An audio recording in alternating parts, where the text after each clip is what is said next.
Ikusi da, Suitzan ere justiziak ez duela funtzionatzen. Froga ugari aurkeztu dian nekane torturatu izan dela, Istanbuleko protokoloa, Pako Etxeberriaren txostena, baina alperrikan. Ez du nahi ikusi, ez du ikusten. Orain, bere abokatuek hilabete daukate helegiteak aurkezteko, eta bi kasutan aurkeztuko dituzte helegiteak, eta berriro nekaneri zai egotea tokatzen zaio. Gainera, epe finko gabe berriro zai, eta berriro ezakintasunean eta ezintasunean. Etxea nahi dugu!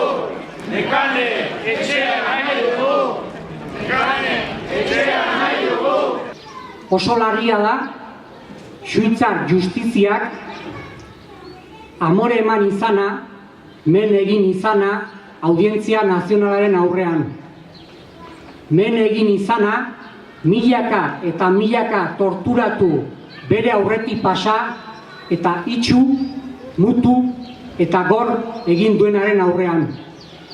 Men egin izana eta amore eman izana, tortura babestu eta bultzatu duenaren aurrean.